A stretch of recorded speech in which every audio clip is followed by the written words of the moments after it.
This is Your Own Best Company, a podcast and community for creative people who value and enjoy working alone.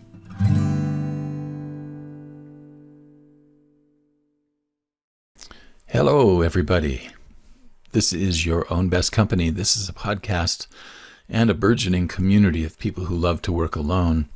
And I'm Franklin Taggart. This whole thing was my idea, and I'm not quite sure why, but here we are.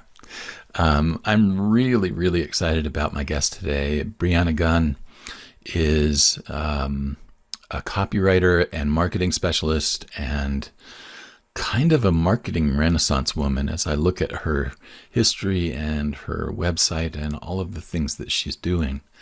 I'm really excited about where we can go today with this particular show, especially since Bree works primarily with solopreneurs on helping them get their marketing strategies together so that they can build their business to 6 and 7 figures. She's been a copywriter and a marketing strategist for 11 years.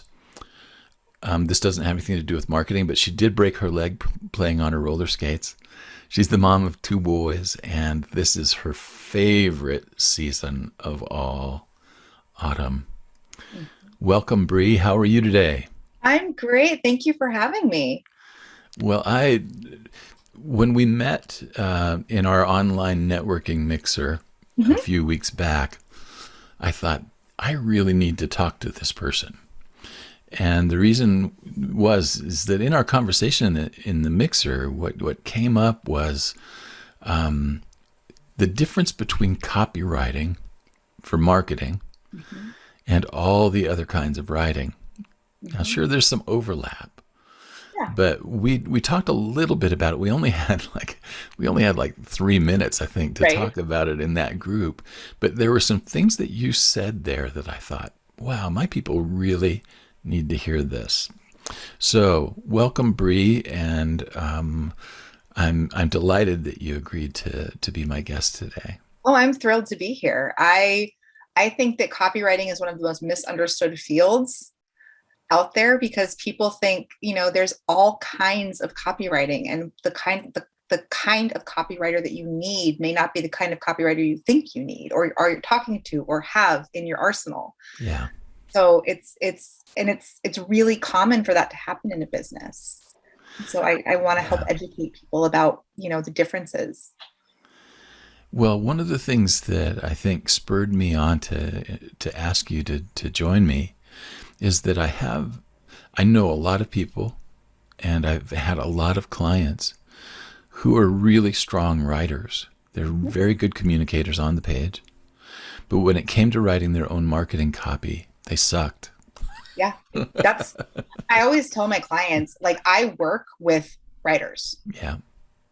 Because my clients are not slouches. They can write and write really good copy, but when it comes to sales, they fall flat because that's not something they're trained in or are familiar with. And you have to have a certain perspective to be able to write sales copy effectively.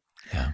And it's something that is not easy to do. It's something, and it's going to sound like I'm tooting my own horn, but sales copy is something that you either can do or you can't. There's really no middle ground. You're either great at it or you really should never touch a sales page ever again. Yeah. And most people aren't going to tell you that. They're like, oh yeah, buy this program and write your sales page yourself and it'll sell 1 million copies and and okay, great. And then they do it and they follow the formula, but it doesn't have the pizzazz that it would have if you hired someone who is a specialist in sales copy. Yeah. Likewise, you shouldn't have the same person in most cases, because there are copywriters out there who can switch hats, but you shouldn't have the same person, generally speaking, write your sales copy as writes your nurture emails or your nurture content, because nurture copy is intended to build relationship. And that's the driving force. It is intended to do something very, very different, whereas sales copy is intended to sell. And then you've got technical copy. If you're in engineering or even any technical field, there's a whole nother language that that needs to be fluent, or that the copywriter needs to be fluent in. Yeah. I don't write technical copy. That is not in my wheelhouse. I know a couple great technical copywriters, but I send people to them because I'm like, this is not, we're talking reports, we're talking white pages, you're looking at statistics, Mm-hmm. and it's a very different world than sales copy or nurture copy. And then you've also got book writers, authors. Yeah. And that's a whole different wheelhouse as well. And people are always like, oh, you're a ghostwriter. Yes, I'm a ghostwriter, but I ghostwrite sales copy and nurture copy. Those are my two gifts. I'm really curious about your journey to where you are now. We were talking a little bit before, your college studies were psychology pre-law direction. And I'm really curious how copywriting and marketing strategy ended up being your thing. So I've always been really good at sales. I don't know why. I mean, I was the girl that could go out and sell out all the Girl Scout cookies. And, my dad would take me door to door, and I would get the prize and get to go to camp and do all the fun stuff. And when I got to college, I was obsessed with biology. I had an amazing biology teacher in high school named Mr. Fay, who is one of my all-time favorite people. He has no clue the kind of impression he made on me. But I went so far as to save my biology notes from him, because Wow. I just loved that class so much, up until we had to dissect a fetal pig and I passed out. That was not fun. Right. But I got to college and I had a professor who was just horrific, and he was going to have to be my advisor if I wanted to be a biology major. And I changed majors because he gave me such a yucky feeling that I didn't want to be anywhere near him. Yeah. And I got really interested in psychology. It was fascinating. I love the way people think, and it's really served me well when I'm going to, because sales psychology is an actual thing. Yeah. There is science behind purchase decisions that you have to understand to be able to write effective sales copy. But it wasn't until I became a mom that I really started looking at alternatives to working at a law firm. And I found a website called Hire My Mom, which is still around and still a great resource, and found my first gig. And they asked me to write a blog post about shoes. And they were a wedding company. And so I had to look up 50 pairs of blue shoes and why each pair was unique.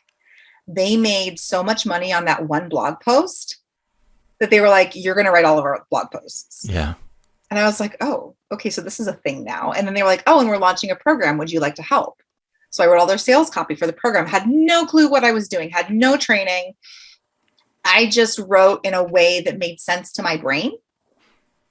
And they made multiple six figures on that launch.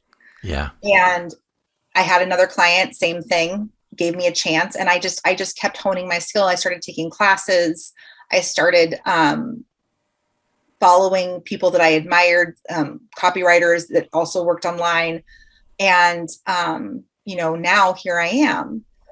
But it definitely wasn't a direct path. And I think that most people, when you talk to them about their background, where they are now versus where they thought they would be are two very different things. I'm curious, along the way, you found all of these other copywriting, instructors, mentors, etc. Were there any that stood out as favorites? I absolutely love Tarzan K. Yeah. She's a great copywriter, and I love Talking Shrimp. Yeah, Those Laura Belgray is awesome.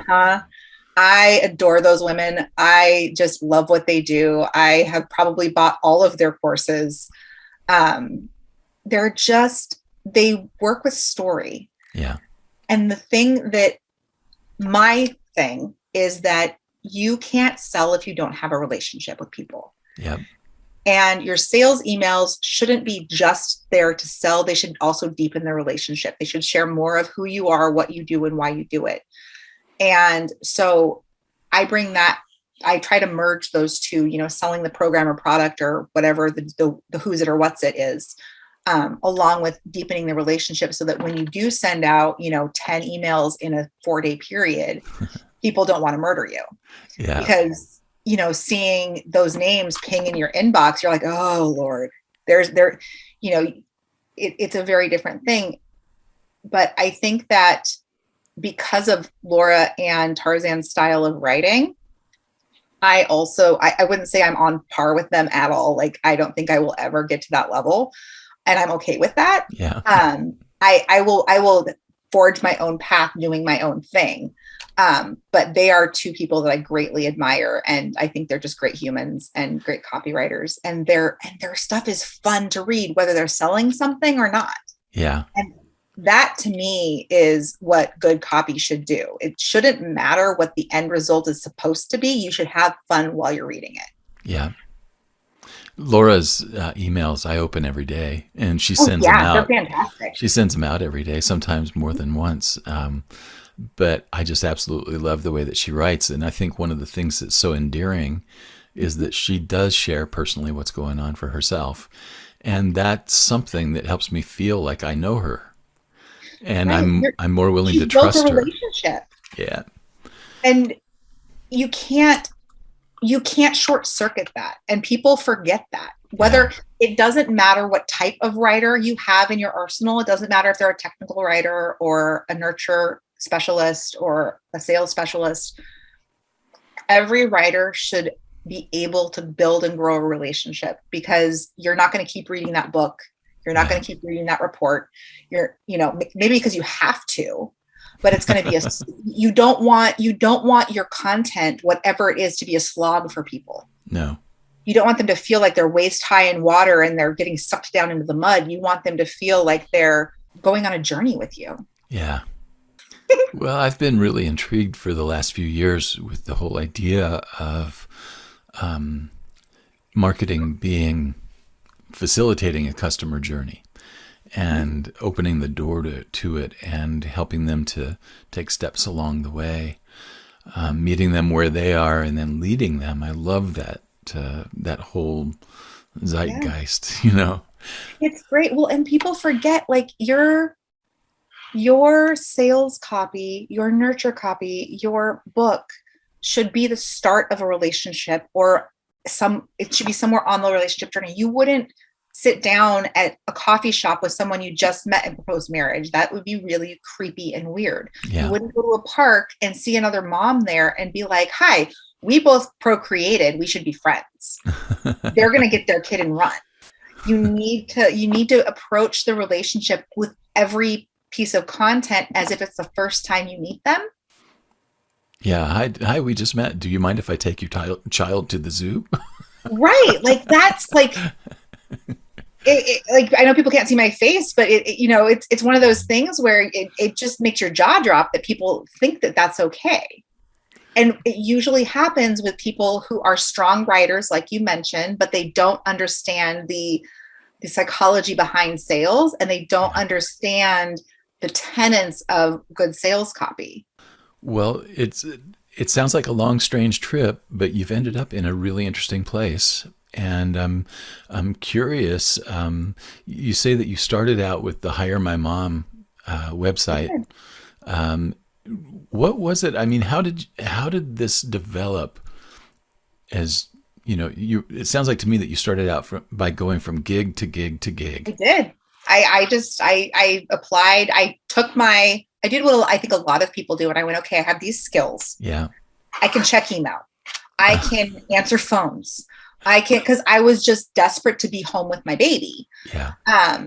And I applied for anything that fit the criteria, and even things that were a little bit out of my reach. And I've always been a good writer.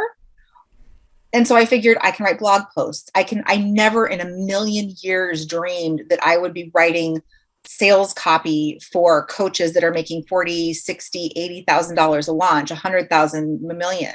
Yeah. But here I am. And I think it's a testament to the fact that when you look at your natural skill set, the things that are easy for you, I don't mean you learned, like we were talking about earlier, that Franklin's a musician and so am I. I don't sing anymore. I used to sing, and I play the flute. You can get better with practice, but I'm never going to be James Galway. No. That's just not going to happen. For those of you who don't know, he is an amazing flute player. Go look him up on Spotify. His music is just to die for. I'm never going to be Lizzo. She's a freaking phenom with the flute. She's fantastic. I can play, and I won competitions when I was younger, but I am not, it doesn't come naturally for me. Writing has always come very naturally for me. Sales has always come very naturally. So merging the two makes sense. But in a world where you have to have a very specific type of job to be deemed successful, you aren't really given a chance to develop those natural skills, because you're never really given a chance to explore them. Yeah. And I think that's really the gift that was given to me by the whole Hire My Mom thing. Is I found gigs where, my first gig lasted 5 years. Oh, wow. My second gig lasted 6 years. And I kept taking on additional side work because I wanted to scale my income back to where it would have been had I not come home, right? Because you pay taxes, and all the things you don't think about when you start a business. Oh, I have to pay taxes. Wait a second. What? And I didn't say no when they said, would you like to try this? Would you be willing to learn this? I said yes. And I said yes all the time. And it not only allowed me to figure out what I was really, really good at, it also allowed me to figure out the things that I absolutely hated doing and would rather poke my eyeballs out with forks. And so I don't do those things anymore. And I literally have a list of all the absolutely hard stop, nope, not going to happen, nice knowing you stuff. And the stuff that I'm absolutely, you want me to do a marketing plan for you? I would love to. That's super fun. Yeah. You want me to write your sales copy? Yes, that'd be super fun. You want me to write a book? Absolutely not. Gag me with a spoon. No, thank you. But I know some great ghostwriters who do books, and they're fantastic. Let me introduce you. Yeah. It's choices, and it's, I think the magic of doing what you and I do in the space that you and I do it is we're allowed to grow our natural skill set. You're very, very personable. You do voiceovers and some really cool stuff because you figured out that that's where you're strongest. Yeah. Well, your strengths are, they come to the surface. They do, whether you want it to or not. Since that time, you went from gig to gig to gig, and then it's wonderful. Your story is actually, I don't know if it's very common to have people turn an initial gig into a 5-year relationship with a client. I don't like following rules. If that's not obvious. Well, that's working in your favor here. But the thing that's really interesting to me is you immediately were able to form ongoing relationships with clients through this gig work. And that ultimately then informed everything that you do now. And in addition to that, one of the ways that you found to scale was to add things like online courses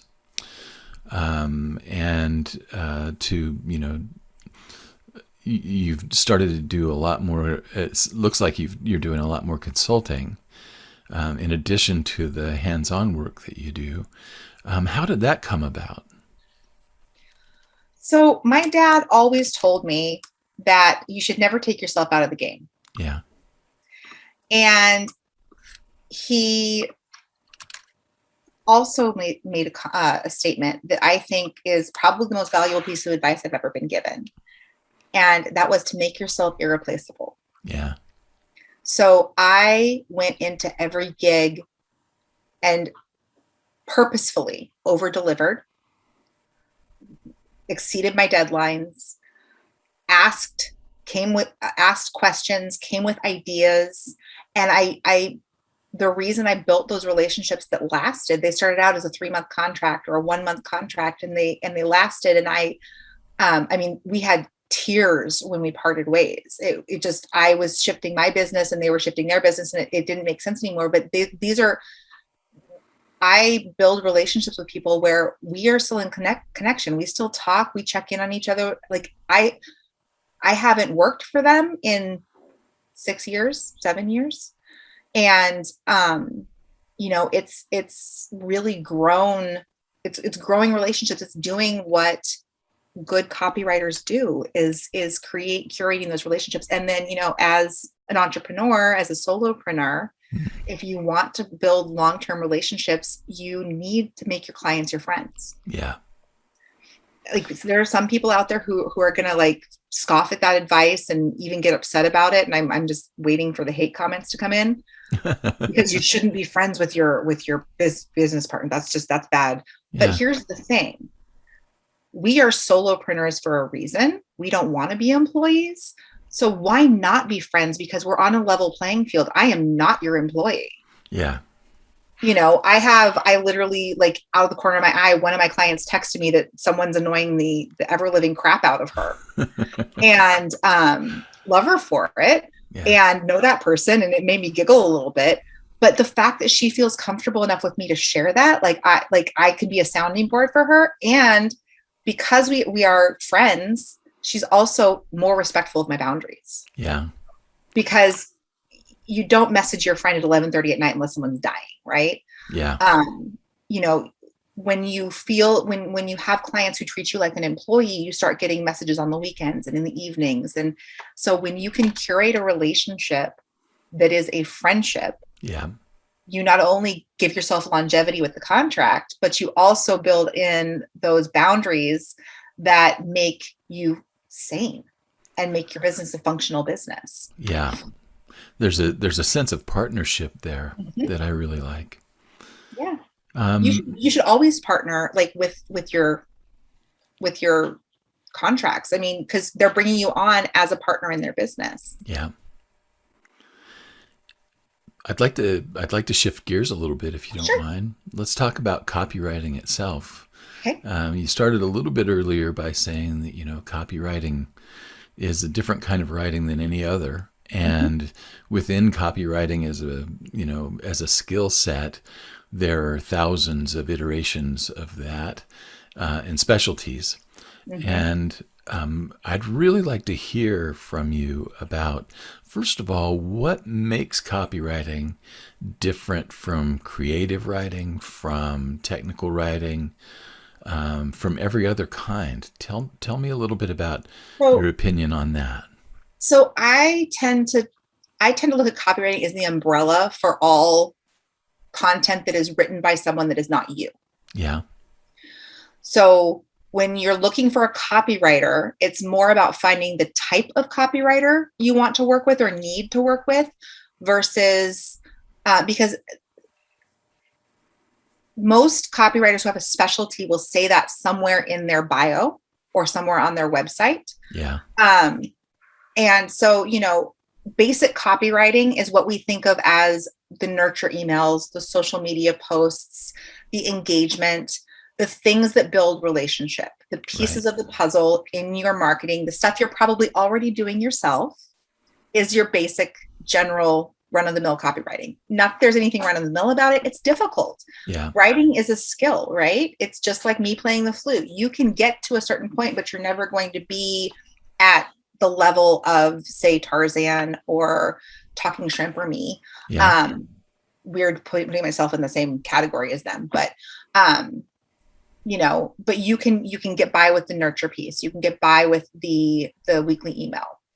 Technical copywriting is a specialty that is leveraged in fields like medicine, like attorneys. Yeah. You need to have specific technical skills and an understanding of the technical terms and knowledge that goes into it, because you can't write a brief for court like you would write a sales page. You have to have, the formatting has to be a certain way, and you have to know the legalities and where to look up the law and how to source it, how to, with medical, you have to format the paper a certain way. With engineering, it's the same thing. And there are technical writers who write for businesses as well. They're great at white papers. They're great at, one of my favorite technical writers absolutely kills it with case studies. Yeah. Technical writers are great. I suck at writing case studies. I do not have the patience. A technical writer could do something like a SWOT report, which is your strengths, weaknesses, opportunities, and threats. Right. I run SWOT reports on all the businesses that I work with as a marketing consultant. But I don't actually do the research and write them up. that's my technical copywriter, because I know that I'm going to get through like 3 of their social channels and go, please shoot me now. I don't want to be looking at this. I don't want to be doing the research. Now, I love research. I just don't like writing about it. Yeah. You've got your research copywriters and your statistical copywriters who are really, really good with numbers and understanding and quantifying and doing all of those pieces. Usually people who specialize in that type of research, they also would be great for actually just doing the research and not doing the write-up for it, because they're generally very, very hungry and want to find the answer. Yeah. And then you've got your sales copywriters who are hard to come by, to be completely honest. Someone who is really good at sales copy, understands sales psychology. They understand the need to build relationship. They understand that it's going to take more emails, not less, to sell your program or product. One of the things that people are always shocked is how many emails actually need to go out, how many social posts actually need to be posted. Yeah.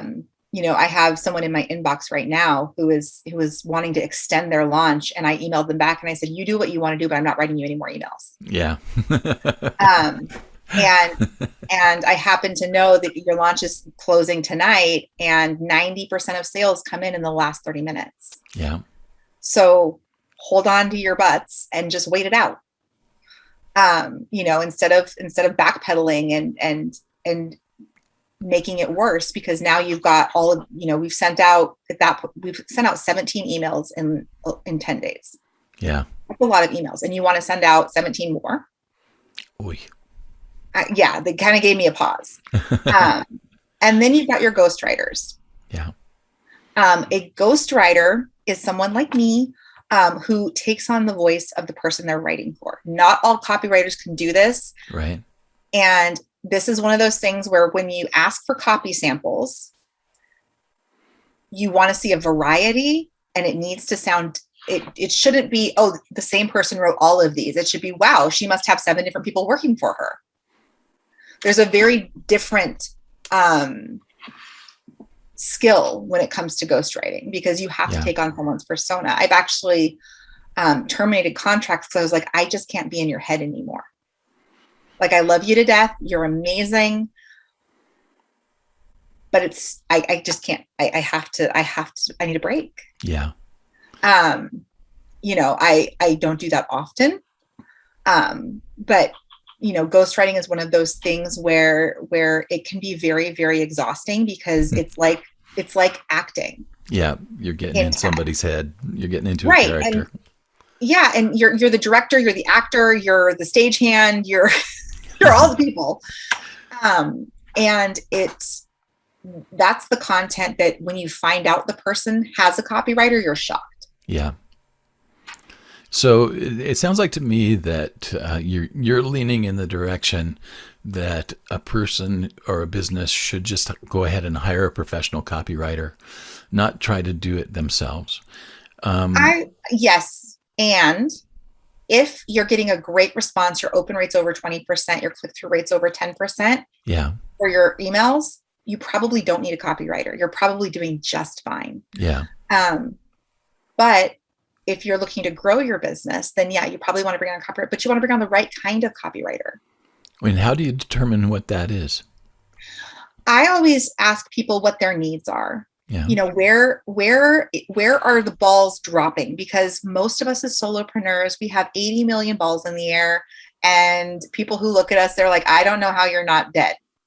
Why are you not asleep? Like, you should be exhausted. And we're all like, yes, we're very tired. And so I always tell people to write down all the things that you're doing in your business, and then take a highlighter and highlight the things that you don't want to do anymore. The things that make you crazy, the things that get pushed to the bottom of the list, the things that you're avoiding, the things that you owe people, like clients, that you're just not getting done and you keep making excuses for.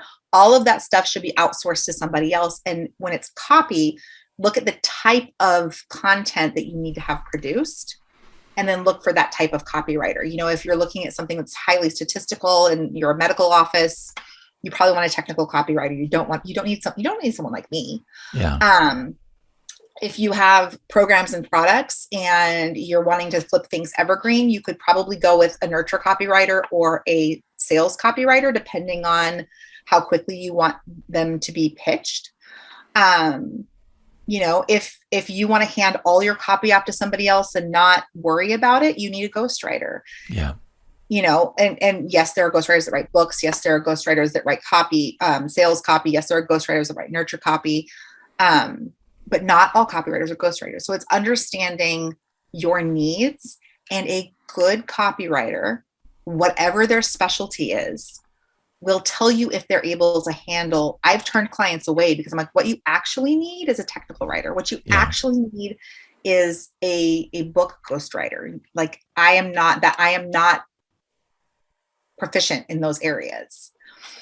And those of us who've been in the game for a while usually have a Rolodex of people we can recommend. Yeah. Because we have decided or made a choice to stay within our skill set and not do I don't do the yes ma'am thing anymore. I don't say yes to all the things that people ask. And people do ask. They'll be like, hey, I know you acted as an OBM for a while. Would you be willing to manage my business? No. Well, no.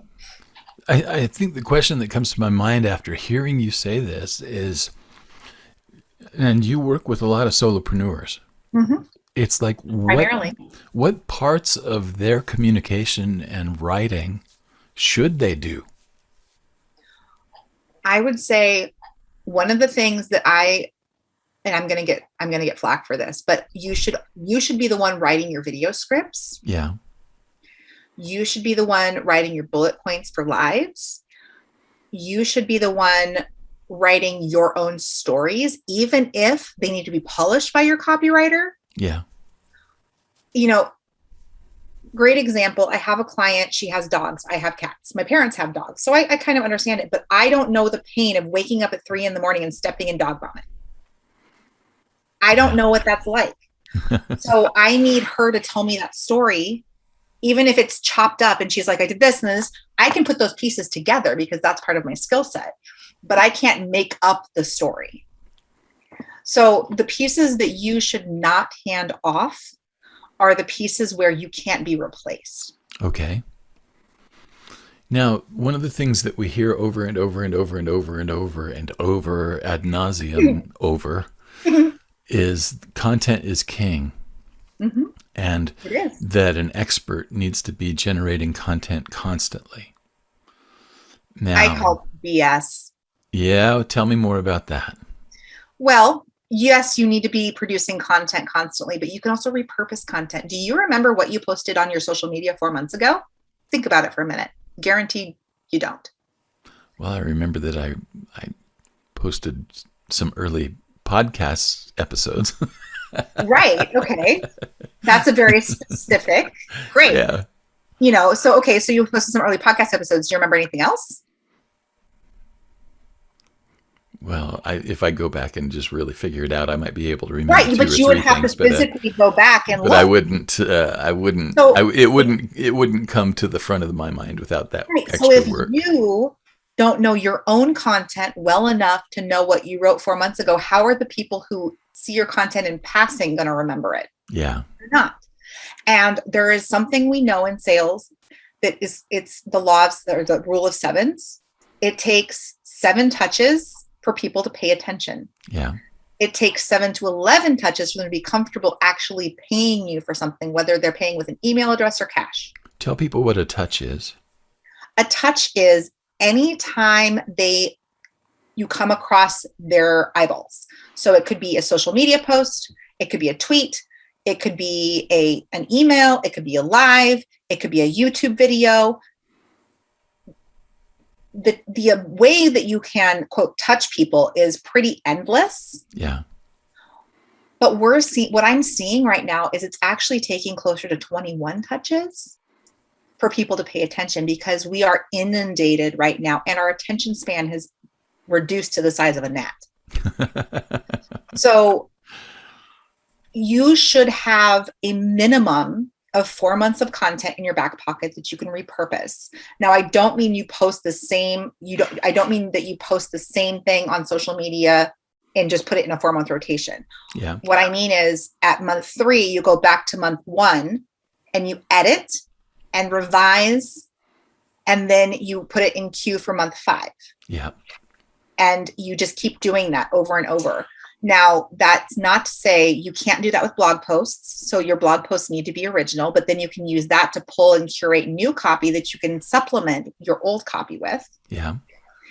And you also need to make sure that, especially in this day and age, that you're doing video. Yeah. I know people hate it. I know, like, I hate being on video too. I really, really do. But it is so necessary, you guys. And if you need someone to help you brainstorm ideas, a copywriter is a great place to start. And if you don't have a copywriter, find a friend and brainstorm, but start leveraging video content, because then you can use that video content. You can turn that content into a blog post. You can turn that blog post into an email. You can turn that email into social posts. And then you're doing so much less lifting. Yeah. Than if you had to come up with original ideas for all of that. I'm really curious to ask as well, since we're talking about social media. Sure. There are a lot of folks that I know who, like our mutual friend Kat Stancic, has a system that she calls the 4 Ps that talk about different kinds of content for different purposes, but they're all important within the lead generation and sales direction. And it's like popcorn, positioning, pitching, and I'm of course forgetting the 4th P, because I always forget the last thing. But in any case, she's got a framework that she uses, and it helps her to figure out what kind of content that she's going to be releasing, at different times. I also am curious to hear what you might say about, what do you think about message frameworks? And are there any that you like or recommend? That's a good question. I feel like everyone needs to understand their brand's content pillars, which is like your messaging framework. I don't have a preference for what type of framework you use or whose framework you use, but you do need to have 3 to 5 pillars where people can identify you as that's their expertise. What I mean by that is, for example, in my business, one of my pillars is copywriting. Mm-hmm. One of my pillars is marketing. And another of my pillars is strategy. And all of the content that I produce falls under one of those 3 pillars, or it doesn't go on my social media. It doesn't go in my email. It doesn't go anywhere, because it doesn't help to extend the life of my brand. It doesn't help to educate my followers. Yeah.